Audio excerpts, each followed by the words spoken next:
তো বন্ধুরা, তোমরা সবাই কেমন আছো? আশা করি তোমরা সবাই ভালো আছো, আর আমিও খুব ভালো আছি। তো আমার চ্যানেলে সব বন্ধুদের জানাই স্বাগত। আজকে আমি তোমাদের সাথে একটা ভিডিও শেয়ার করছি, তো ভিডিওটা কন্টিনিউ দেখতে থাকো। আমি সকাল 6টার সময় ঘুম থেকে উঠে পর ফ্রেশ হয়ে নিয়েছি। তারপর দেখো মুখ টুক ধুয়ে রান্নাঘরে চলে এসেছি। বর ডিউটি যাবে, সেই জন্য খাবার বানাতে হবে। তো আজ সকালে আমি কি খাবার বানাচ্ছি দেখো।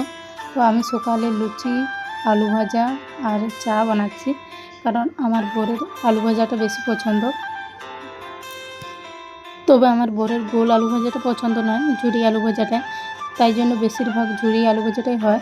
তো আগে আমি ঝুরি আলু ভাজাটা ভেজে নিয়েছি, তারপর দেখো আমি লুচিটা ভাজছি আর শাশুড়ি মা লুচিটা বেলে দিচ্ছেন।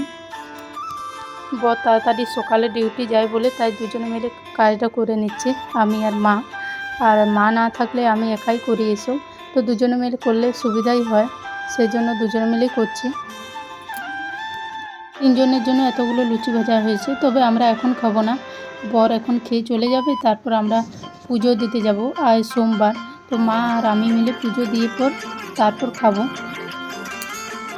পর আমরা তাড়াতাড়ি কাজ বাজ সেরে পর আমরা স্নান টান করে পর পুজো দিতে যাচ্ছি। দেখো আম গাছে কত আম ধরেছে, এখানে তো প্রচুর আম গাছ আছে, তাছাড়া অনেক গাছেই আছে।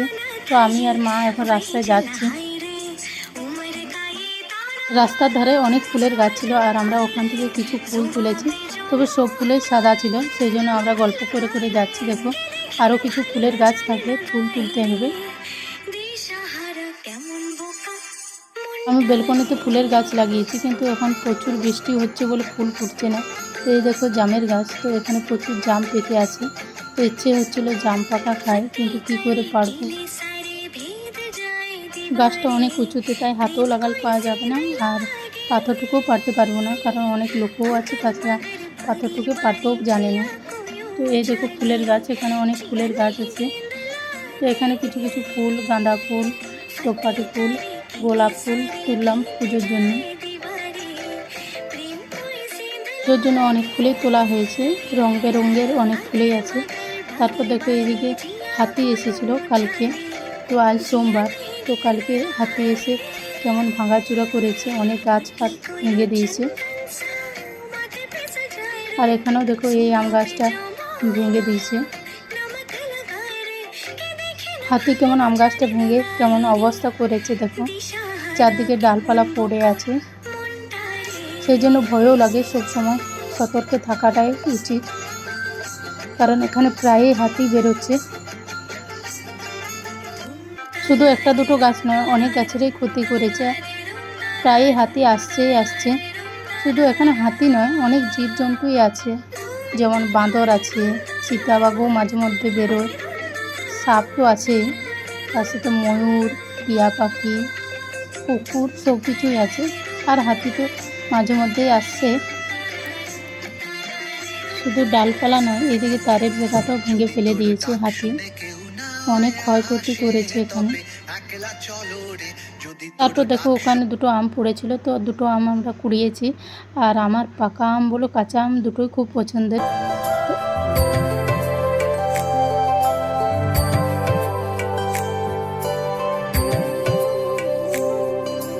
भोलेनाथ शिव शंभू तेरी शरण में हम हैं आए, बस लीन रहे तेरी भक्ति में और कुछ भी ना हमको सुहाए।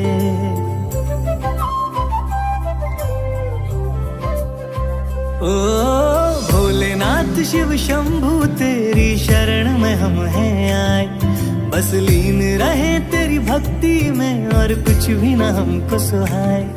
देवों के देव मेरे महादेव, हम तेरा ही ध्यान लगाए, इस रोम रोम और कण कण में प्रभु तुम ही तुम हो समाए।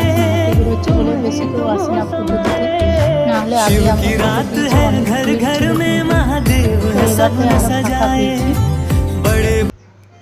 তারপর বাবা শিবের পুজো দেওয়ার পর আমরা বজরংবলী পুজো দিলাম। মন্দিরটা খুব বেশি দূরত্ব না হলেও 1 কিলোমিটার দূরত্ব, আর মন্দিরটা ফাঁকা একটু, সেই জন্য একা আসতে ভয়ও লাগে, তাই মায়ের সাথে এসেছি। আর যেহেতু মা আছেন আমার সাথে, আর এখানে প্রায় যেহেতু হাতি বেরোচ্ছে, সেই জন্য ভয় বেশি লাগছে। তো দিনের বেলায় অতটা উৎপাত করে না, রাতের বেলায় এইসব উৎপাতটা বেশি করে। ছোট ছোট মন্দিরের মতো করা আছে, আর তাতে কিন্তু ভগবান আছেন। তো অনেক ভগবান আছেন, কি কি ভগবান আছেন সবার নাম জানি না, তাই বলতে পারলাম না। তাই এই ছোট ছোট মন্দিরগুলো একটু আমি ঘুরিয়ে দেখিয়ে দিচ্ছি। আর মাঝখানটাতে একটা অশ্বত্থ গাছ আছে, ওখানেও কিন্তু পুজো হয়। মন্দিরের ভিতরে যেসব দেবতা আছে তাদেরও পুজো করা হয়, তো আমরাও করে নিলাম আর সবাইকে প্রণাম করলাম। দেখো জায়গাটা কিন্তু খুব সুন্দর, এখানে প্রাকৃতিক পরিবেশ থেকে আরম্ভ করে মন্দির সব কিছু কিন্তু দারুণ। আমি আর মা মিলে বৈষ্ণবী মায়ের পুজো করলাম। তো মা আগে পুজো করছিলেন, তারপর আমি পুজো করলাম। তো আমার ভিডিও করা হয়নি, মায়েরটাই আমি ভিডিও করেছিলাম, তাই একটু দেখিয়ে দিলাম।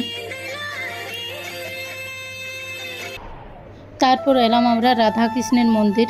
তো এখানেও আমরা দুজনে মিলে পুজো দিলাম রাধা কৃষ্ণের। তো এটা ছোট মন্দির নয়, তাই পুরো মন্দিরটা আমি একটু দেখিয়ে দিচ্ছি। মন্দির হলো শান্তির জায়গা, তাই মন্দিরে এলে বাড়ির কথা মনেই পড়ে না, আর মনের মধ্যে একটা আলাদাই শান্তি অনুভূত হয়। তারপর আমরা দেখো বাড়ি চলে এসেছি।